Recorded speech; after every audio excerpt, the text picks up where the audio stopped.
Welcome to today's show. My name is Michael Juberg, and I'm with the Global Compassion Coalition, an online community with a mission to build a world based on compassion. Today, we have the privilege of speaking with Dr. Elenice De Souza Oliveira, an associate professor of justice studies at Montclair State University in New Jersey. She teaches courses on criminology, policing, and ethics and justice.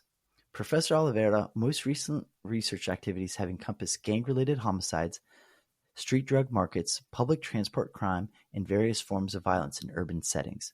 Thank you so much for joining us today, Elenice. Thank you, Mike.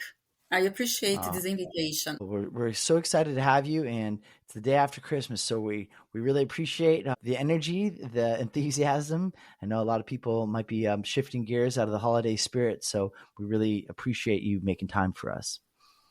Thank you so much.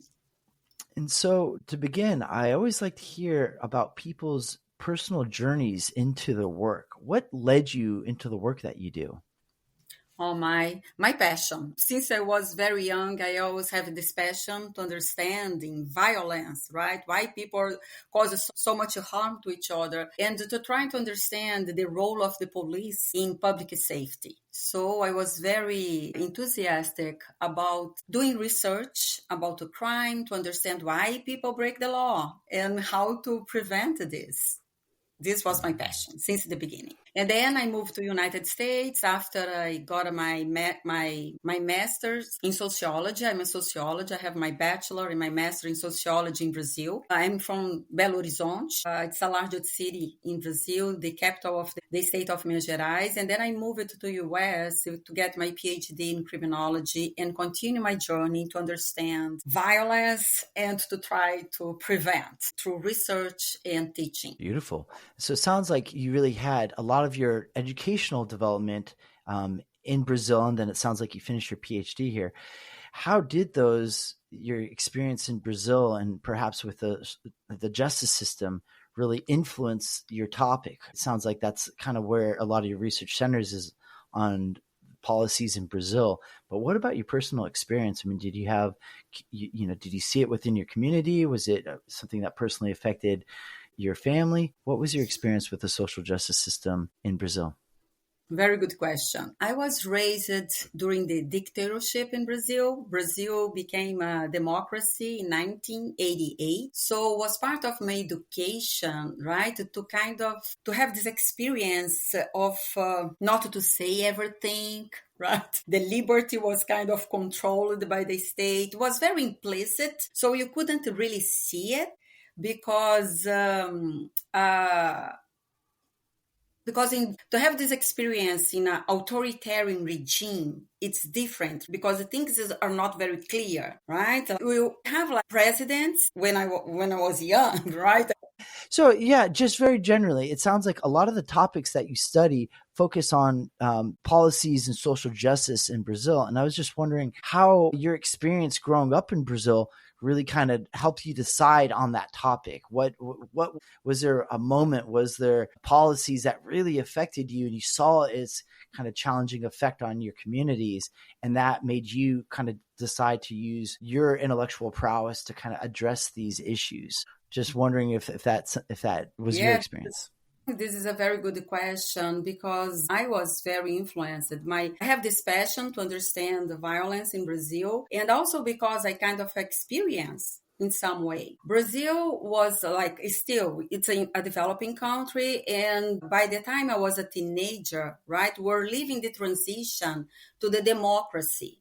So I was very young when Brazil became a democracy in 1984. So there was a lot of police violence, and people who are hiding in favelas, in shanty towns, they are more exposed, right, to violence, to gangs. We also had the explosion of drug trafficking in 1999. So it was a time with a lot of injustice in Brazil. And at the same, so we have the explosion of drug trafficking, violence in favelas, racism, and nobody talk about racism in Brazil because it's considered a racial democracy. So everything was kind of like we couldn't see the things clear, but in some places, yes, right?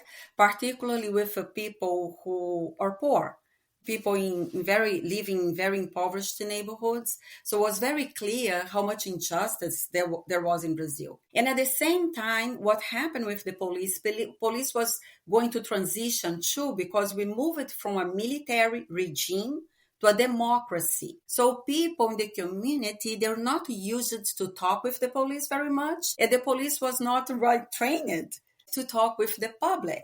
The only role of the police was to arrest people. And when I finished my major in sociology, I did my master in sociology, studying community policing. So I had a position for the local government. I worked there for more than 10 years in the Human Rights Office. And so I started working with these two things, right? Police violence on one side. On another side was community policing that was emerging in Brazil. So I said, oh my God, I needed to understand that, because people from the favelas, from shanty towns, they used to call to our office asking to us, should we meet with the police? Because police is doing this kind of meeting with us, these community policing meetings. Should we trust or you should not trust? So was a very interesting moment in Brazil. And I was so interested in trying to understand both. So I started my master thesis in community policing. I was working on a human rights office. So I was receiving and dealing with complaints about the police regarding abuse of force. And at the same time, I decided to teach human rights to the police academy. So I was navigating in these different worlds, trying to understand the complexity of public safety in Brazil. So when I started teaching at the police academy, for people from the Human Rights Office, they're looking at me very different.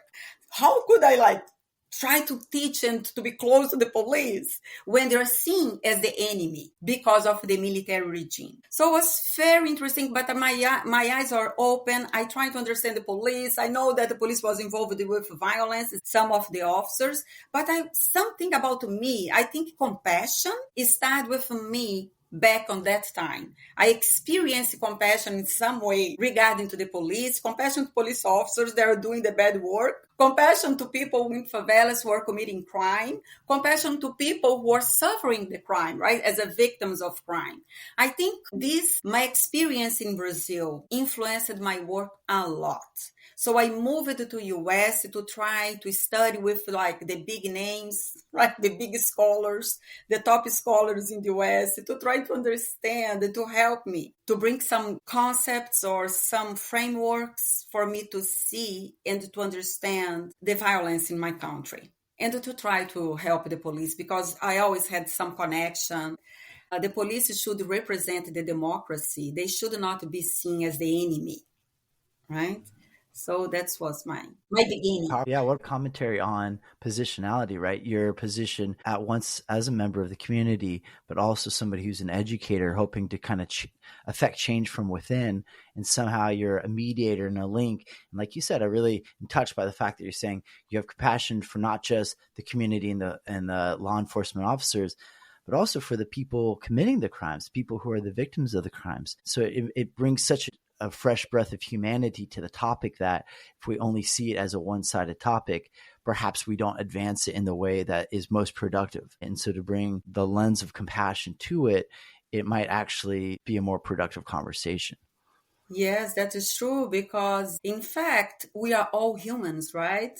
When you talk about the criminals, people, they see them as the enemy all the time, right? They don't see the humanity, because most of the people who breaks the law, most of them, they're victims of violence. When you study criminology, victimology, most of them, something happened in their lives. So, and we as a whole human beings, we all have this dark side of ourselves that it's going to play in some way in our lives. And for people who breaks the law, who go to prison, it's life like the social structure of the society, their life experience, it's going to impact them. Same way with police officers who are involved with violence.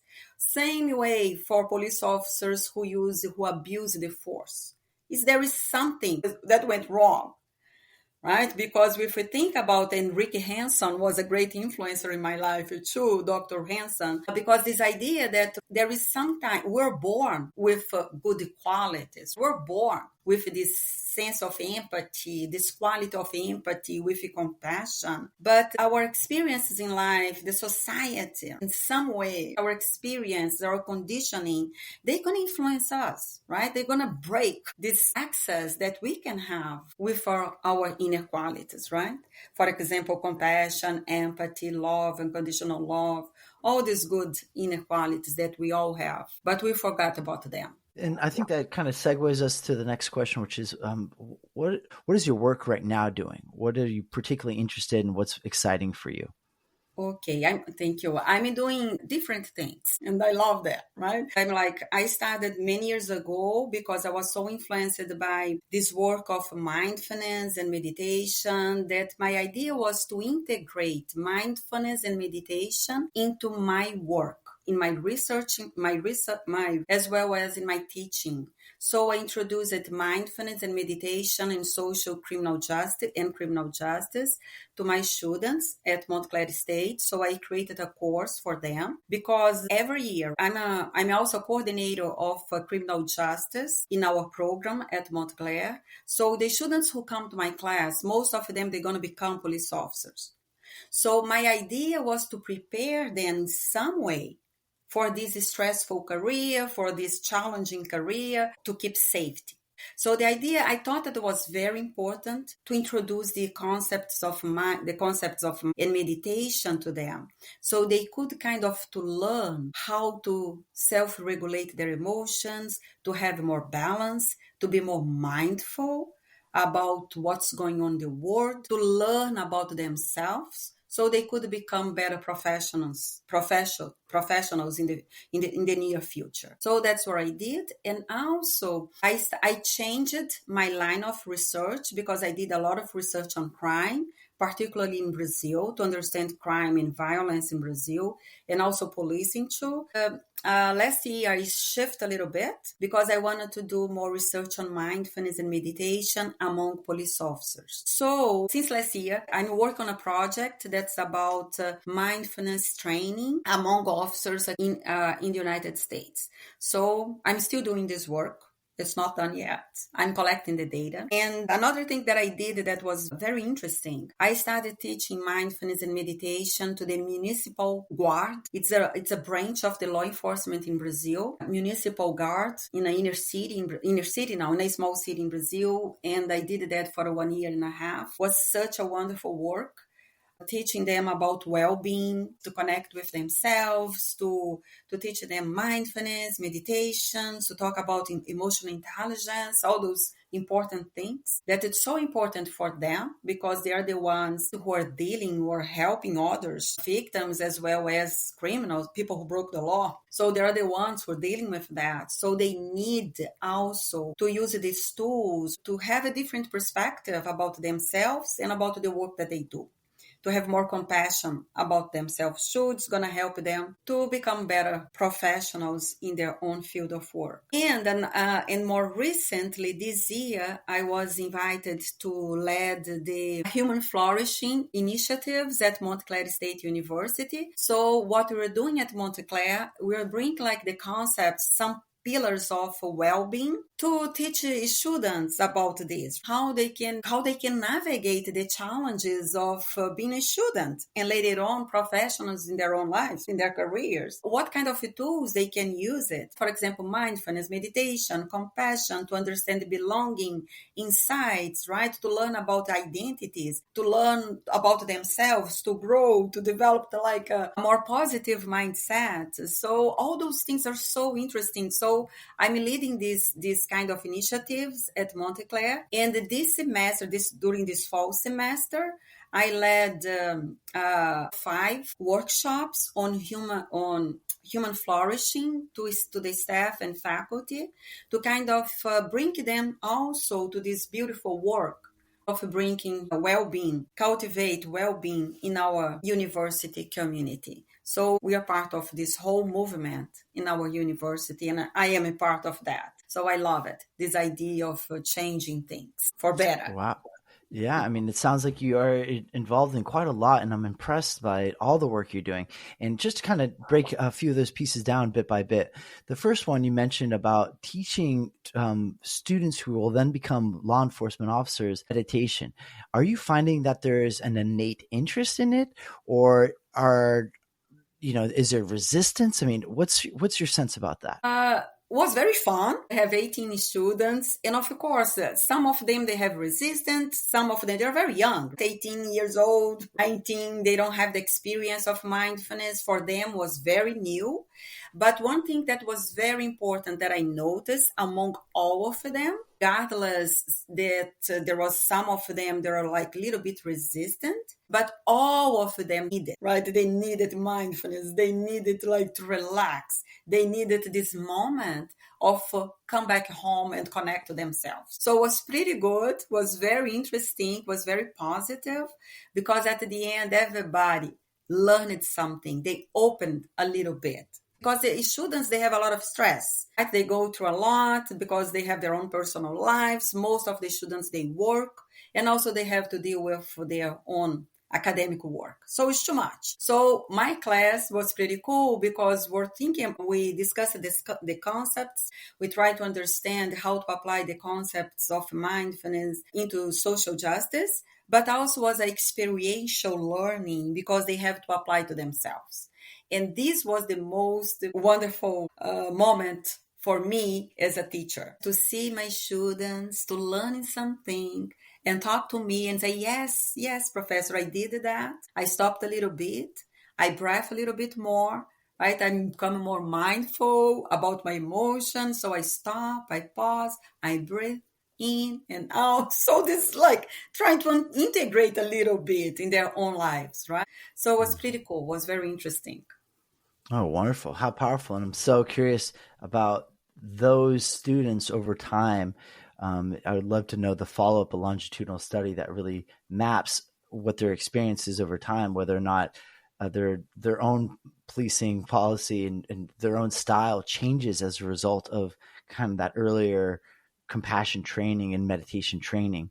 Because as we know from even kindergartners, is when these kindergartners and young students are learning about mindfulness, kindness, compassion, it does influence their trajectories in a very powerful way. There's this kind of reciprocating effect that as they are kinder and nicer, they build better communities, which takes care of them more. And so we see better outcomes over long term, right, between the system and the person in the system. I'm wondering for these young students who will become law enforcement officers, how that will change throughout the course of their career. That's very interesting. And you mentioned another work about the Human Flourishing Initiative at your school. Can you tell us a little bit more about what that program is? Is that something that you developed yourself, or are you with a collaboration that developed it? Okay.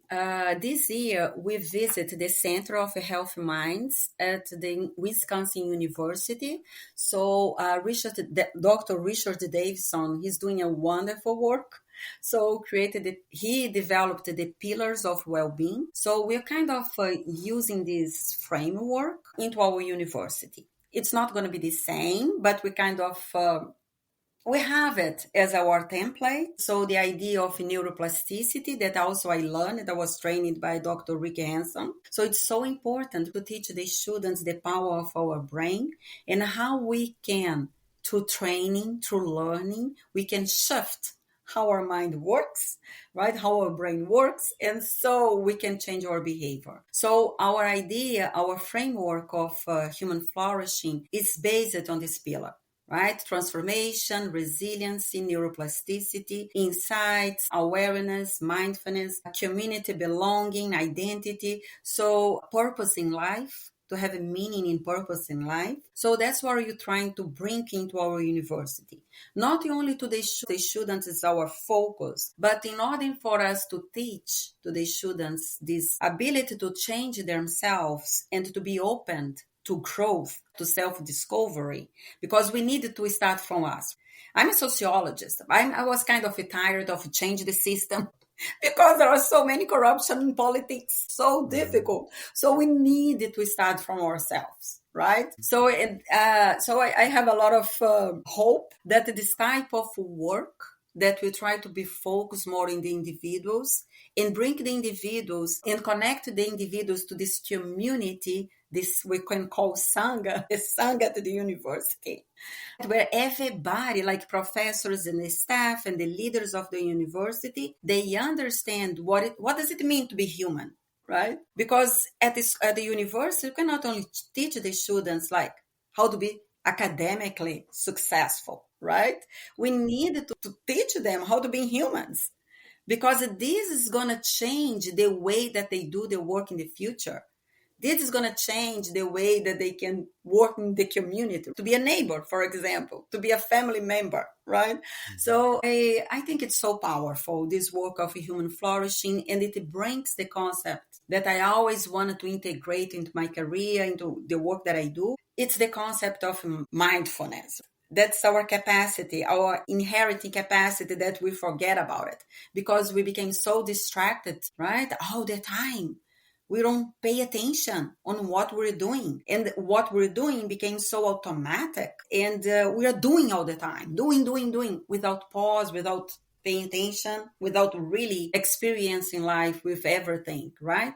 With our emotions or sensations, our body, with this awareness that it's so important and makes a lot of difference. So that's what we're doing at Montclair. We're trying to show an idea. I think it's not even shift. It's like to bring again what the education really means, right? It's not what education means. Education is about common humanity, right? It's to share our humanity with others.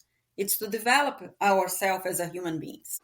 Yeah, and I love it. And I think I've heard about the Human Flourishing Initiative from Richie Davidson at University of Madison, Wisconsin, or Wisconsin-Madison. And I think what's interesting is when we think about socio-emotional development, and we're now seeing, luckily, more schools integrating that very young. It's like we're saying it's equally important for kids to know how to regulate their emotions as it is for them to point to a capital on the map. As we're seeing it kind of unfold, we see it happening at different levels of education.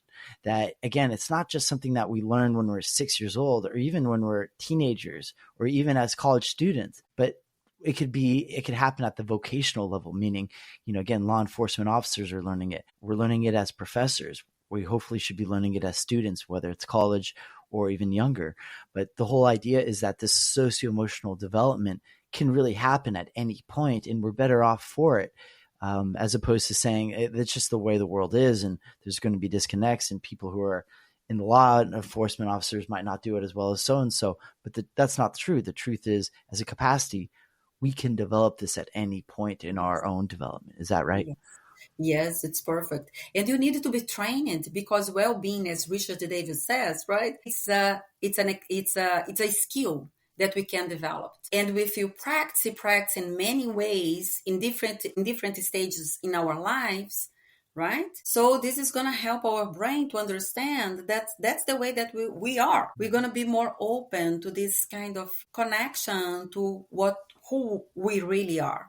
And my last question really concerns, it sounds like you lead the Global Compassion Coalition's efforts in Brazil. And I was just kind of wondering what you're hoping for the impact of Global Compassion Coalition in Brazil would be. Excellent. That's pretty cool. We started this year. I started to meet like some people who are already doing this type of work in Brazil. We started in August of this year. We have every month, we have a meeting every first Monday of the month. And it's pretty cool because we have people from universities, from psychologists, we have neuroscientists, people from different states in São Paulo. So it's very interesting because our idea, non-profit organizations too, students too. So the idea is to bring more awareness, right, to Brazil about this type of work. And at the same time, it's to bring them together because people, they do things. I think this is the beauty of the Global Compassion Coalition,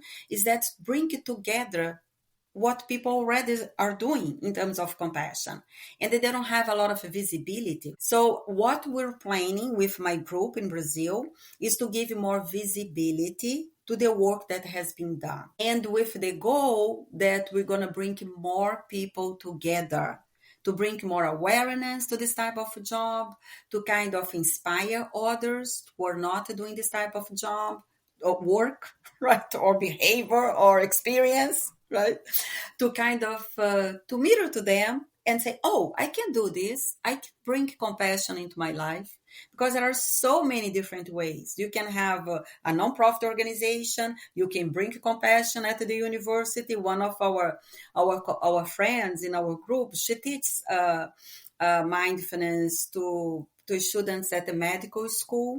So this is so interesting. Others, they teach mindfulness and meditation, compassion to kids, to teachers in Brazil. So it's wonderful. It's a beautiful work.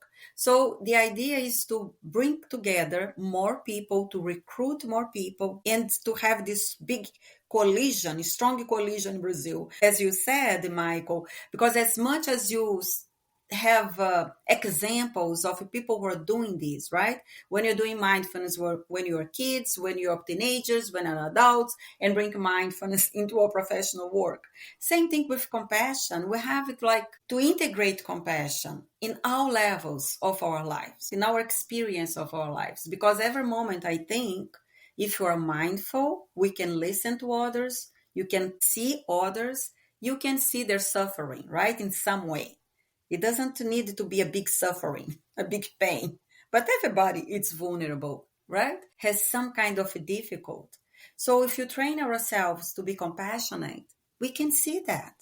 In our relationship, you can listen them better. So it is an action of compassion, or you can do something more than just to listen. Right? You can be there, be present. This is an action of compassion. So our idea is to, next year, we're going to start using more the social media. We're going to create more interviews alive. We're going to share our work. And I'm going to try to recruit more people from more different states of Brazil, because Brazil is huge. So that's the idea, to bring more awareness and also to share our work, to inspire others, right? Wonderful. Elenice, this has been such a pleasure talking with you, and you bring such a beautiful energy to the work that you do, and it sounds so encompassing. And I think generally, like you mentioned, having so many people pushing this work, we're already doing this, but kind of bring it together, coordinate a little bit, collaborate is really the catalyst that's going to move forward in the world. So really appreciate the work that you're doing, and we all stand to benefit from your work. So thank you so much for your time, and we really appreciate you joining us today. Thank you. Thank you for joining us. This episode was produced by the Global Compassion Coalition and hosted by Michael Juber. Recorded in 2024. Original music by Guy James. Find our links in the show notes. Thanks for listening.